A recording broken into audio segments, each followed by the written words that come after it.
Hi, my name is Callie Shelton, and today I'm going to teach you about the different quotient of polynomial functions. So I have everything kind of written out on here, but basically the different quotient is, it kind of just shows you how a function changes over an interval. It kind of shows you, I wouldn't say rate of change, but how things change. I'm going to write it out first. So what is a difference quotient? It is basically written out as f of x plus h minus f of x, and it's going to be all over h. So it looks like this. Let me wipe it off really quick. Yeah, it kind of just measures the rate of change. And basically when we have, I erased it, but when we have that equation, we're going to be substituting x of x plus h into the equation, and then we're going to subtract it by the original phrase, the original f of x, basically. And then we'll simplify it and then divide by h. So I'm going to start off with an easier polynomial, and I have it written in my notes. I'm just going to write f of x equals 2x plus 3.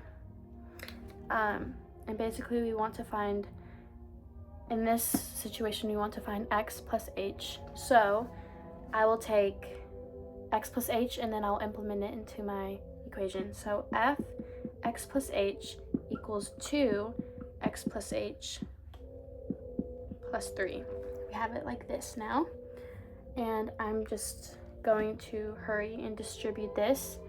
And I actually already have it written out on here, but you would distribute this as you would with any other equation. And I have 2x plus 2h plus 3. And after that, we're going to basically add this into the quotient formula, to the difference quotient formula. So we have we'll just say f of x for now, equals 2x plus 2h plus 3 minus the original f of x, which is 2x plus 3. We have this here, and it's going to be all over h. So this is what I showed you earlier, but it's just with things added in. So I don't really have the time to simplify it, but I already wrote down what it is simplified. So you would get 2h over h. You just simplify it like any other equation. And the different quotient is 2. I mean, once you simplify the h out of that, you get 2, and that's the difference quotient of this, basically. Of finding x plus h, we find the different quotient, which is difference quotient, which is 2. So now I'm going to do a harder one. I'm kind of running out of time, but let's see.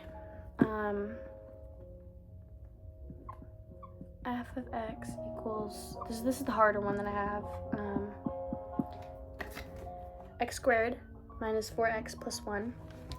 And we're going to find f of x plus h. So basically this will be f x plus h equals x plus h squared. Basically when you see an x, that's when you add in, that's when you distribute x plus h. So this is the same thing as this, x plus h squared minus 4 x plus h plus 1. So this is what I have now that I distributed x plus h. And we are just going to expand it now. So we could do FOIL method on this, and that leads us to get, I wrote it down already, but basically you'd FOIL this and you'd get x squared plus 2xh plus h squared, and then you'll just distribute the negative 4 into everything, and you'll get negative 4x minus 4h plus 1. So now that I distributed this, it simplifies into this, or expands into that. And now we're going to set up the difference quotient. So we're going to put all of this over h, and we're going to subtract it by the original f of x, which is this. So we will add this here. I don't have any room, but once you subtract that by the f of x, you're gonna basically cancel out. You're gonna cancel out the x squared, you're gonna cancel out the 4x, and you're gonna cancel out the 1, and you will be left with 2xh plus h squared minus 4h all over h. The last step in this problem is to factor out the h. So now I have 2x plus h minus 4. We have this, and this, since it has an x and an h, the slope is not constant. It matches the shape of the parabola, so therefore this is not constant. So I kind of showed you what would be constant, what wouldn't be constant, and what an easier problem would be versus what a harder problem would be.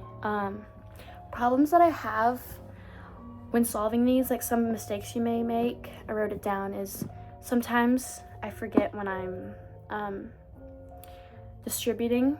So always make sure you write your parentheses, because sometimes I forget and then it gets really confusing and you can mess up the rest of your problem. So always write down the parentheses to distribute, and always make sure to divide everything by h, which is something that I forget a lot. But you always divide by h at the end. You always want to simplify that. And how can we use this in the real world? I would say like rate of change, like average change.